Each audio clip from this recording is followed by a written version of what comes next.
Assalamualaikum warahmatullahi ta'ala wabarakatuh. Innal hamdalillahi nahmaduhu wa nasta'inu wa nastaghfiruh. Wa na'udzu billahi min shururi anfusina wa min sayyiati a'malina. Man yahdihillahu fala mudilla lahu wa man yudlil fala hadiya lahu. Asyhadu an la ilaha illallah wahdahu la syarika lahu wa asyhadu anna Muhammadan abduhu wa rasuluh. Allahumma salli ala sayyidina Muhammad wa ala ali sayyidina Muhammad. Qala Allah ta'ala fil Qur'anil Karim, a'udzu billahi minasy syaithanir rajim. Ya ayyuhalladzina amanu taqullaha haqqa tuqatih wa la tamutunna illa wa antum muslimun. Wa qala Allah ta'ala fil Qur'anil Karim, a'udzu billahi minasy syaithanir rajim.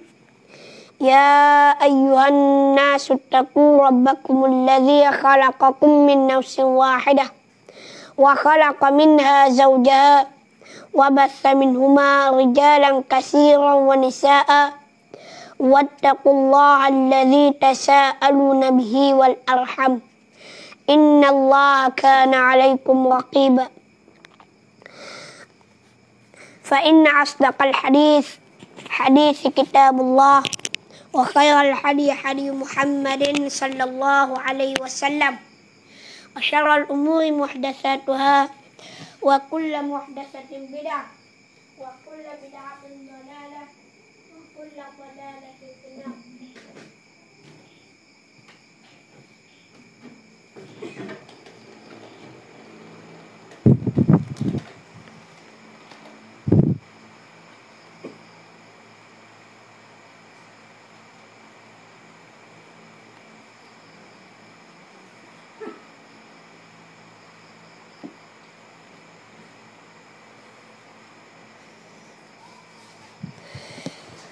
Inna asdaqal hadits kitabullah wa khairal hadi Muhammadin sallallahu alaihi wasallam wa syarrul umuri muhdatsatuha wa kullu muhdatsatin bid'ah wa kullu bid'atin dhalalah wa kullu dhalalatin finnar. Alhamdulillah, pertama-tama marilah kita panjatkan kesyukuran kita kepada Allah Subhanahu wa taala. Dengan rahmat dan kasih sayang Allah Ta'ala, dapat lagi kita bersama-sama duduk di dalam majlis ilmu dan untuk kita berkongsi ilmu, insya-Allah. Moga-moga mendapat rahmat dan keberkatan daripada Allah Subhanahu wa Ta'ala. Insya-Allah, macam biasa pada malam ini kita akan berkongsikan ilmu. Moga-moga ilmu ini bermanfaat untuk diri saya dan tuan-puan para penonton kepada Allah.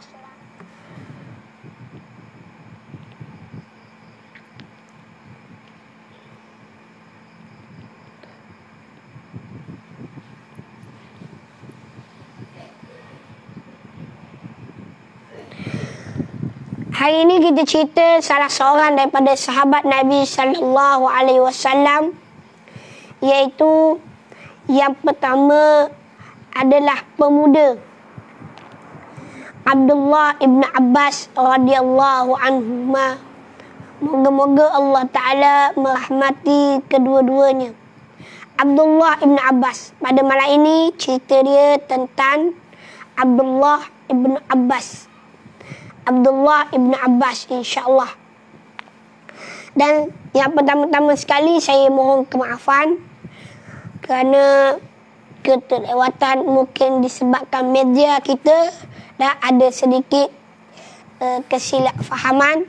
Dan sepatutnya dia kena ada bersama dengan saya pada malam ni, tetapi oleh kerana ada musyarakah dan sebagainya menyebabkan jadi lambat, dan saya mohon beribuan kemaafan. InsyaAllah kita akan usaha untuk tepat dan masa jam pukul 10 malam, insya-Allah, setiap malam, insya-Allah. Jika ada perubahan, kita akan maklum balik insya-Allah. Abdullah ibn Abbas radhiyallahu anhuma, iaitu pendeta umat Muhammad sallallahu alaihi wasallam. Pendeta ni seolah-olah orang kepala lah. Tu dia. Dia ni ketua lah macam kita kak. Orang yang paling hebat lah. Kata Umar Al-Khattab radhiyallahu anhu berkata, innahul fatal kuhulu lahu lisanun sa'ulun wa qalbun aqulun. Dia ialah pemuda yang matang. Siapa? Abdullah ibn Abbas. Memiliki lisan yang suka bertanya dan hati yang berakal. Dia suka bertanya dan hati yang berakal. Bijak, cerdik, hebat. Tu Abdullah bin Abbas. Sahabat yang ternama ini memiliki kemuliaan tersendiri. Abdullah bin Abbas ni memiliki kemuliaan yang tersendiri pada dirinya, sehingga tiada yang luput daripadanya suatu kemuliaan pun. Tak ada hal luput. Satu kemuliaan pun tidak ada diluput pada dirinya telah terkumpul. Yang pertama, kemuliaan pada diri dia iaitu kemuliaan menjadi seorang sahabat Rasulullah sallallahu alaihi wasallam. Hak paling mulia sekali tak ada dah jadi sahabat Nabi sallallahu alaihi wasallam. Andai kata kelahirannya terkemudian sedikit, pasti dia tidak akan memperolehi kemuliaan bersahabat dengan Rasulullah SAW. Jika kata dia ni lahir lepas daripada Rasulullah SAW wafat, nescaya tidak mendapat memiliki kemuliaan tersebut. Sebutnya sahabat orang yang paling mulia lah. Radiyallahu anhum, diridai oleh Allah Ta'ala akan mereka itu. Kemuliaan hubungan kerabat, dia juga mulia dengan sebab kerabat keturunan dengan Rasulullah sallallahu alaihi wasallam. Beliau ialah merupakan sepupu kepada baginda Rasulullah sallallahu alaihi wasallam. Abdullah bin Abbas ini adalah sepupu kepada Nabi sallallahu alaihi wasallam. Al-Abbas bin Abdul Muttalib itu pak saudara Nabi sallallahu alaihi wasallam. Dan Abdullah bin Abbas juga mempunyai kemuliaan ilmu. Mulia dia dengan sebab ilmu. Beliaulah pendeta umat Nabi Muhammad sallallahu alaihi wasallam, iaitu tukar wajah. Ketika mana zaman Abdullah bin Abbas, para sahabat, para tabi'in banyak rajak kepada Abdullah bin Abbas, orang yang faqih. Sehingga ada hadis yang Nabi doa kepada dia, Allahumma faqihhu fid-din wa 'allimhu at-ta'wil. Itu dia. Dan lautan ilmunya meluah. Yang melimpah-limpah. Tak terhingga. Kemuliaan sifat takwa yang dimilikinya. Walaupun dia seorang pemuda, takwa dia kuat. Kita sebagai pemuda nak orang-orang muda ni, macam saya ni pemuda, kena kuat, memiliki kuat takwa kita, keyakinan kita, ketakutan kita kepada Allah SWT, serta sepatut dengar perintah Allah Ta'ala. Bukan hanya sekadar boleh bercakap, boleh sembang, tak. Kita kena ada dalam diri kita himmah yang tinggi dengan bertakwa kepada Allah Subhanahu wa Ta'ala. Beliau ialah orang yang sentiasa berpuasa pada siang hari dan kuat beribadah pada malam hari. Dan hebatnya sahabat Nabi namanya Abdullah ibn Abbas. Abdullah ibn Abbas pada siang hari dia berpuasa, pada malam hari dia beribadah, kuat ibadah. Kita lemah. Kalau malam hari kita buat apa? Main game. Itu lemah kita. Saya kata aku pun kita juga lebih kurang je. Itu kita muhasabah. Daripada main game sepanjang malam, kurangkan. Bukan kita marah main game, tak salah. Kita kena kurangkan. Jangan melampau-lampau. Sering beristighfar pada waktu sahur. Waktu sahur kalau time puasa, dah dia istighfar. Astaghfirullah, astaghfirullah, astaghfirullah. Istighfar ni nama Astaghfirullahalazim. Dah istighfar nama Astaghfirullahalazim. Maka dak dapat tidak dia kena apa? Dak dia banyak istighfar ketika mana waktu sahur. Menangis kerana takut kepada Allah Ta'ala sehingga air mata berbekas pada pipi. Pada pipi dia. Dia menangis. Kita ada nangis? Tanya. Ada nangis tak? Nangis ada sakit lutut. Nangis ada penat.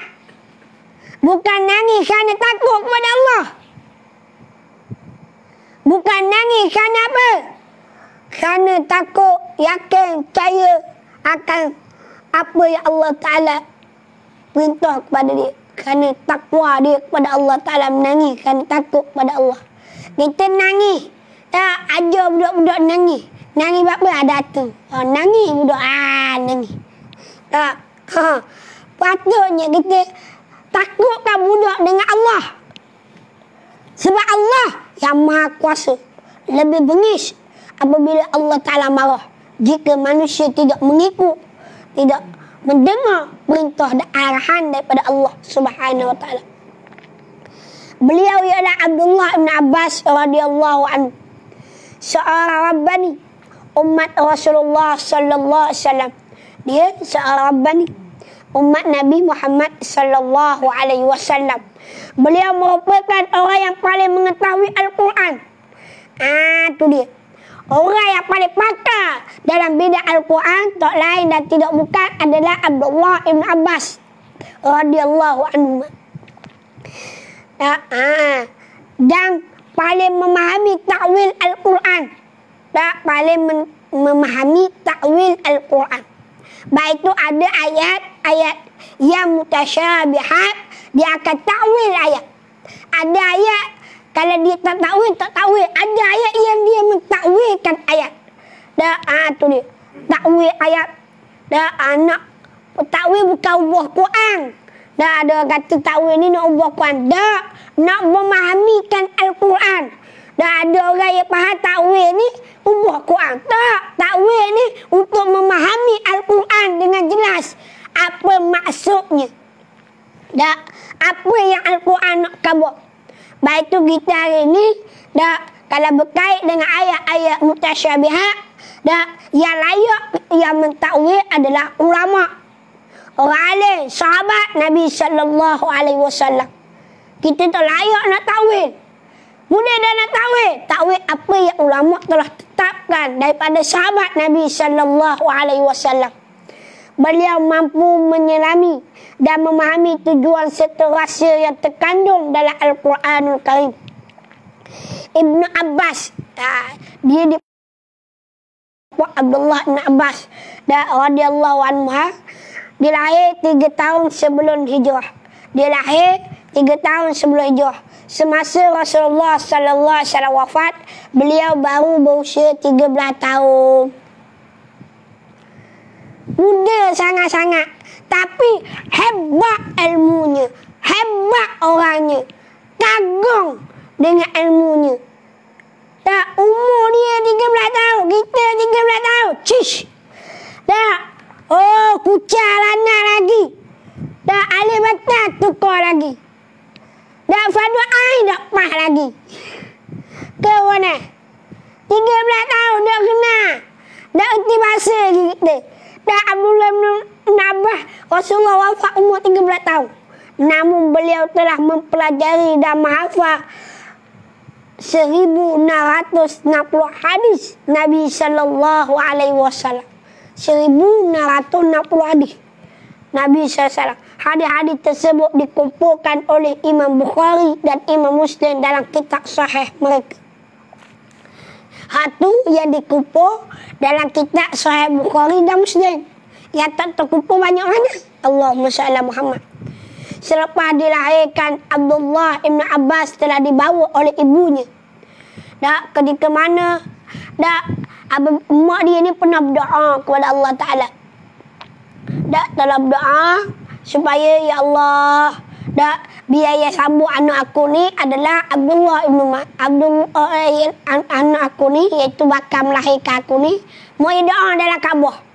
Doa, ya Allah, biaya sambung anak aku ni tak lain dan tidak bukan adalah Muhammad.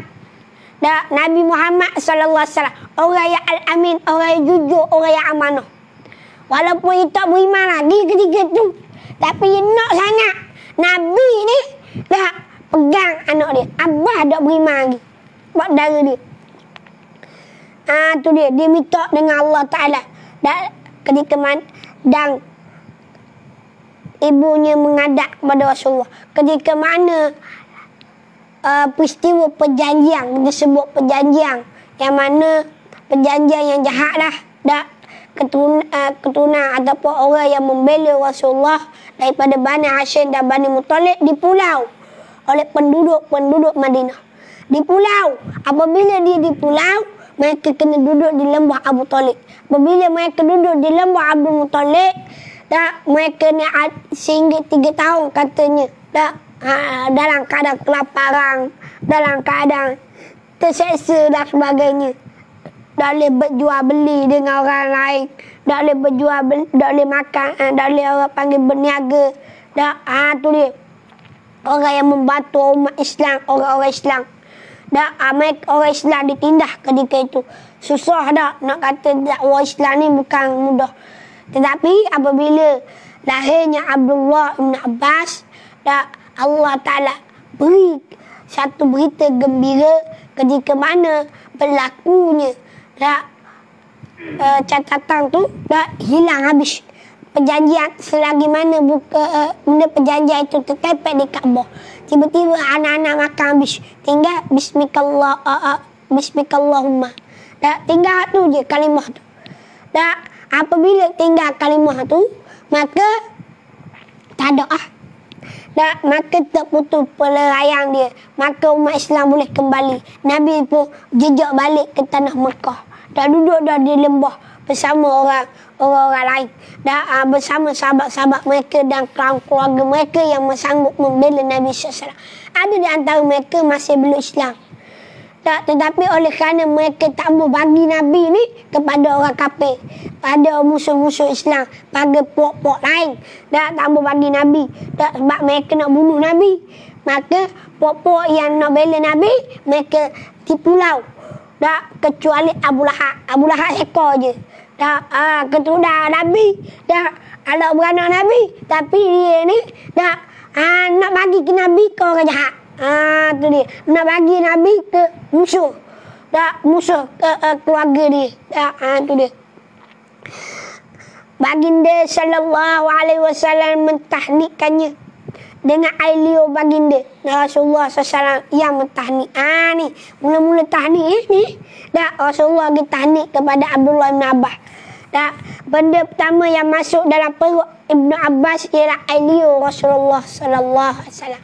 Air liur Rasulullah, air liur orang yang hebat, makhluk yang suci, makhluk yang mulia dan penuh berkat. Penuh berkat air liur Rasulullah ni memang berkat lah, ketakwaan dan hikmah.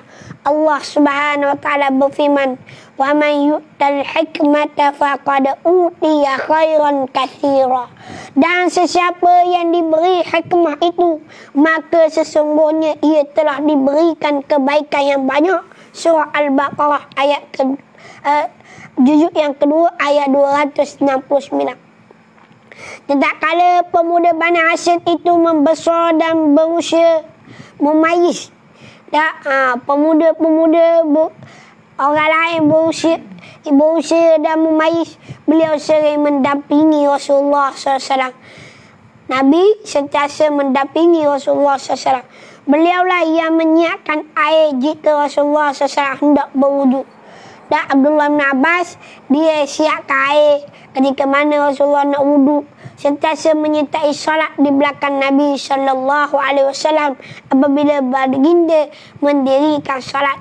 Setiap kali Rasulullah SAW bermusafir, Ibnu Abbas sentiasa berada di belakang Rasulullah SAW pada kenderaan yang sama. Tu dia. Setiap kali dia bermusafir, Rasulullah gendong dia duduk belakang. Tak, beliau bagaikan bayangan yang selalu mengikuti Rasulullah sallallahu alaihi wasallam. Walaupun budak, dia sentiasa ikut Rasulullah sallallahu alaihi wasallam ke mana sahaja baginda sallallahu alaihi wasallam pergi. Dalam setiap keadaan, Ibn Abbas radhiyallahu anhu selalu membawa hati yang hidup, akal yang jernih dan mengingat apa sahaja sehingga beliau dapat. Kelebihannya itu mampu mengalahkan semua alat rakaman yang wujud pada zaman moden. Hebatnya Abdullah bin Abbas. Tak, kita kata telefon rakam, dia lebih hebat lagi daripada rakaman telefon. Laptop kita kata hebat. Tak, dia lebih hebat lagi daripada laptop alat moden lebih. Tak, ingatan dia kuat. Tak, bahkan dia tahu berapa langkah Rasulullah berjalan. Tu dia hebatnya Abdullah bin Mas'ud. Tu dia. Kelebihan itu mengalahkan semua alat rakaman. Nak kabarnya hebat ni, dia ni boleh kalah alat rakaman. Alat rakaman kalau kena air rosak dia tak akan rosak sehinggalah kematian. Ibn Abbas bercerita tentang dirinya. Satu ketika Rasulullah SAW hendak berwuduk. Lalu aku segera menyiapkan air untuknya sehingga baginda senang dan apa yang aku lakukan. Tetap kala baginda hendak menunaikan solat, baginda memberi isyarat kepadaku supaya aku berdiri di sampingnya. Lalu aku pun berdiri di belakangnya. Tetap kala selesai solat, baginda menoleh ke arahku dan bersabda, "Mengapa kamu tidak berdiri di sampingku, ya Abdullah?" Dia tanya, "Bapa berdiri belakang tepi aku, aku suruh mayang duduk tepi aku." Tak mayang. Tapi duduk belakang aku. Bapa? Aku menjawab, engkau adalah manusia terhormat dalam pandanganku dan aku tidak layak berdiri di sampingku. Anak kabarnya hormatnya dia kepada Nabi sallallahu alaihi wasallam.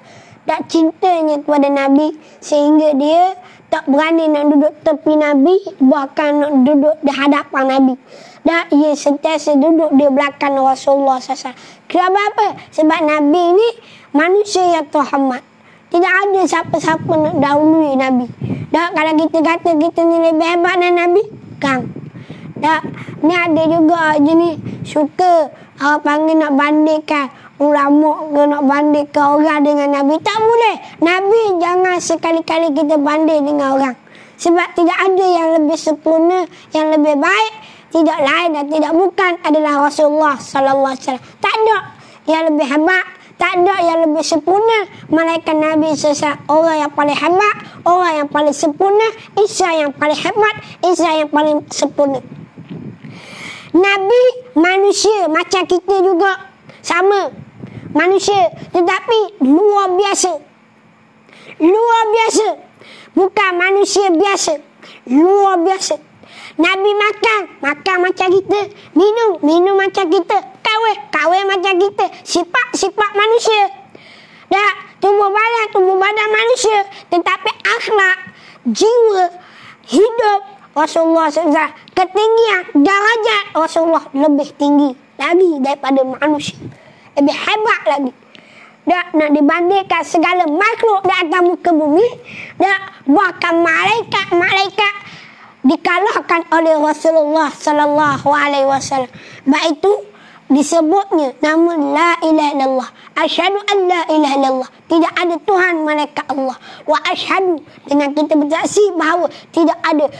Wa asyhadu Muhammadar Rasulullah. Wa asyhadu anna, bahawa sesungguhnya anna Muhammadar Rasulullah. Nabi Muhammad itu pesuruh Allah. Nak kabarnya nama Allah tepek dengan nama Nabi sallallahu alaihi wasallam. Mulianya Nabi SAW selepas daripada Allah Ta'ala tidak lain dan tidak bukan adalah kekasih Allah, Habibullah, yaitu Nabi Muhammad sallallahu alaihi wasallam.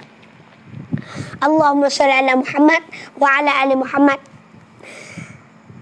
Aku menjawab, lalu baginda mengangkat tangan kedua-duanya ke langit seraya berkata, "Ya Allah, berikanlah hikmah kepadanya, hikmah." Dan Allah Ta'ala berdoa, dan Allahumma Allah, dan ya Allah, ya Tuhanku, dan Ya Allah, berikanlah hikmah bihikmatik. Dah berilah dia dengan hikmah. Dah hikmah ni pemata kebaikan, dah kemuliaan, dah tu dia, gedung dan sebagainya.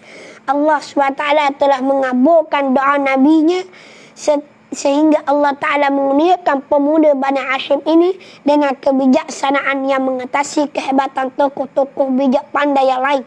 Tak doa lebih hebat, tokoh-tokoh yang lebih hebat kebijaksanaan, iaitu tidak lain dan tidak bukan Abdullah ibn Abbas. Tidak syak lagi Anda sudah pasti ingin mengetahui kisah kebijaksanaan Abdullah ibn Abbas. Ini sebahagian kisahnya.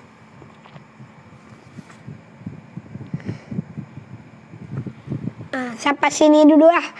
InsyaAllah kalau ada masa kita sambung balik. Ini kisahnya.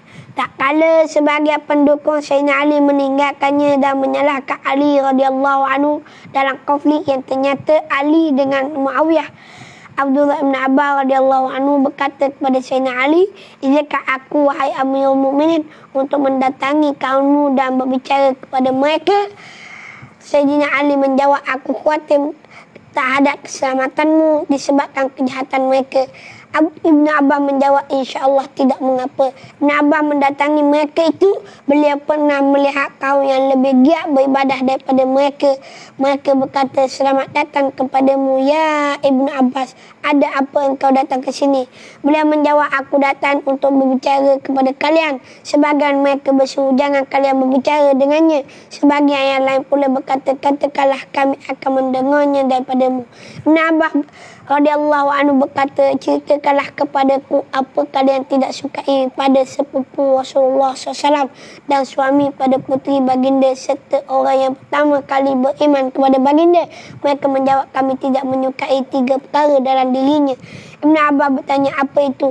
Mereka menjawab, pertama, beliau telah mengangkat orang lain untuk memberi keputusan dalam agama Allah.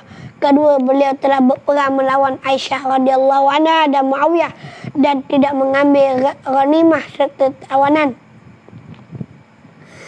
Ketiga, beliau sengaja menghapuskan gelaran Amirul Mukminin daripada dirinya, padahal kaum mukminin telah berbaiat kepadanya dan menjadikan dirinya sebagai amir mereka.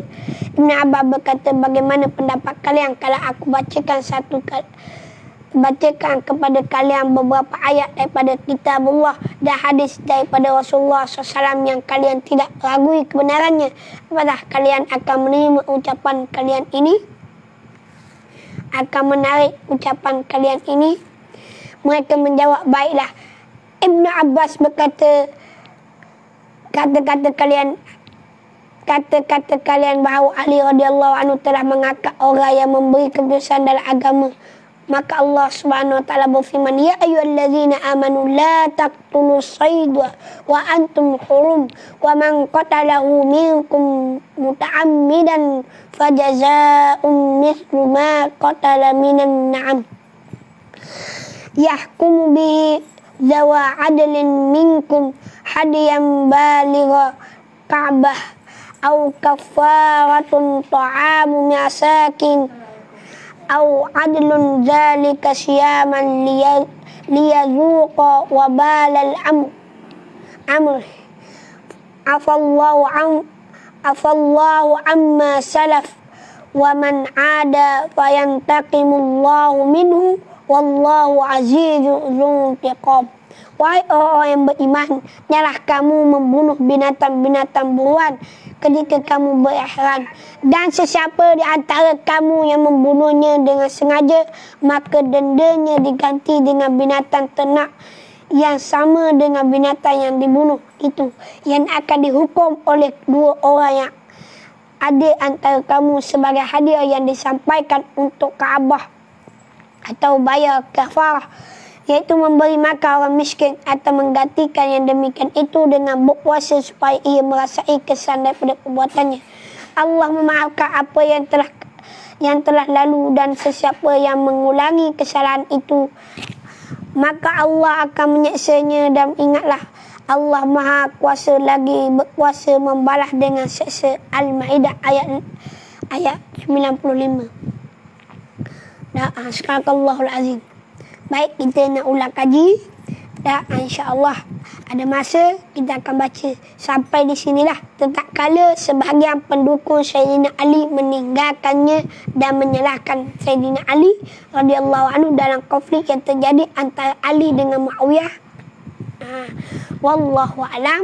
Sekadar itulah untuk kongsian kita tentang seorang sahabat Abdullah bin Mas'ud, Abdullah bin Abbas. InsyaAllah kita akan baca balik lepas pada ni kalau ada masa, pada masa yang akan datang insyaAllah.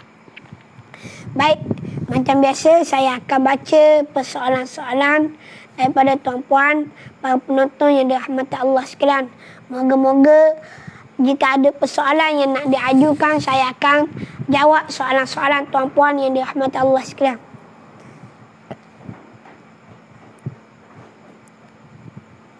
Ada persoalan ke? Ke tak ada?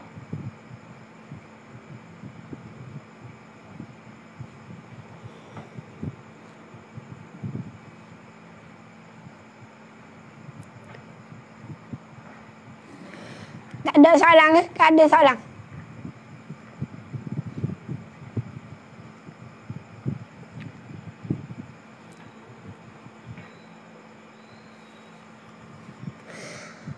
Assalamualaikum Ustaz. Waalaikumsalam. Peminat setia nombor 7. Oh, ada juga nombor 7. Syiah nombor 7 ni. Allahu Akbar. Comelnya Ustaz kita ni. Allah SWT. Hadha min fadli Rabbi. Assalamualaikum Ustaz. Waalaikumsalam. Alhamdulillah. Mana pergi tu Ustaz? Pergi mana tu? Lari mana? Lari sini je. Assalamualaikum Ustaz. Waalaikumsalam. Mu'adil, alhamdulillah. Tak ada persoalan di sini ya. Kalau tak ada, kita terus tutup majlis kita lah.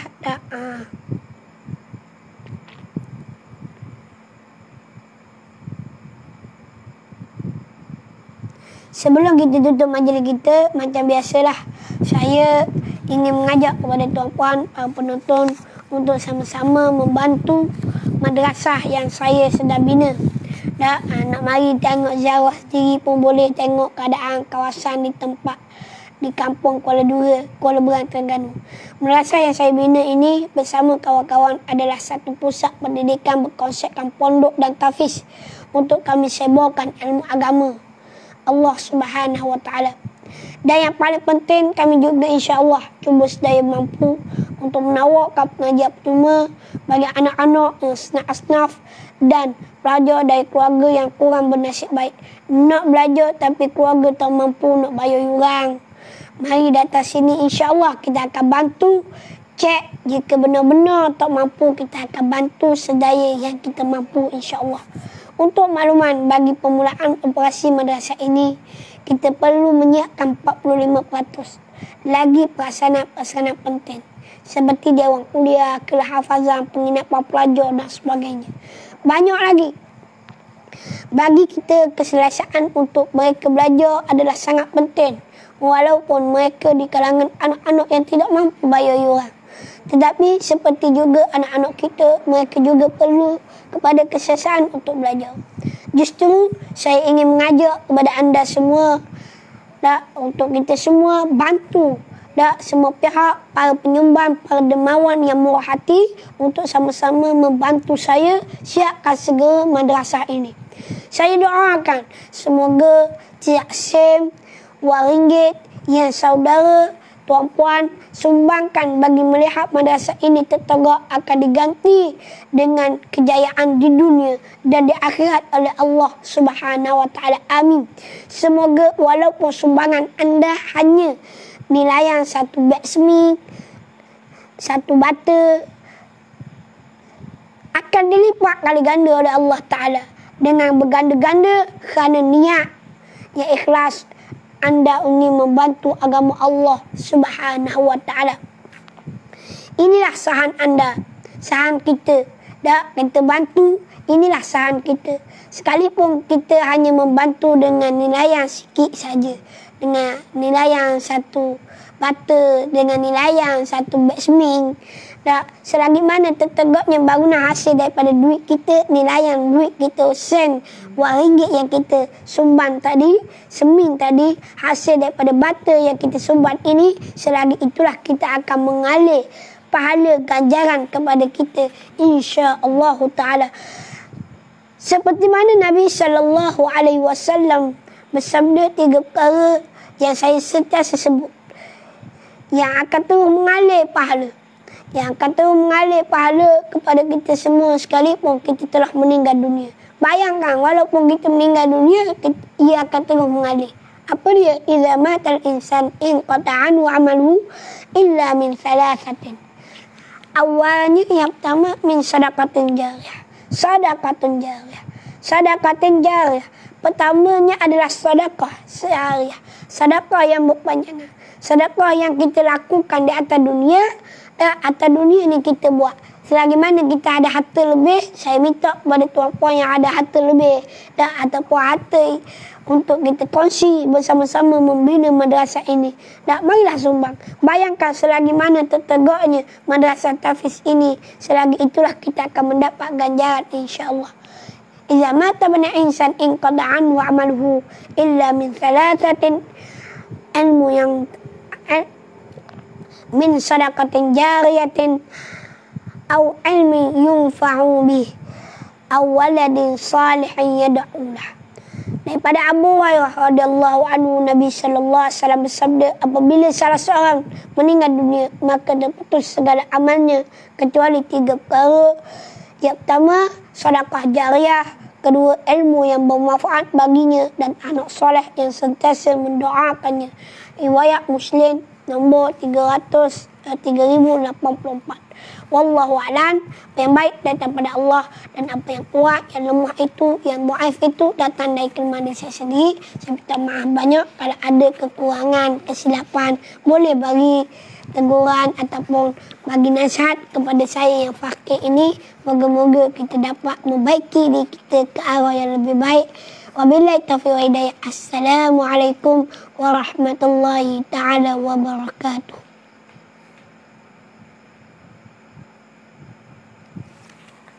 Ustaz, kalau kita belajar dengan kakak ada soalan?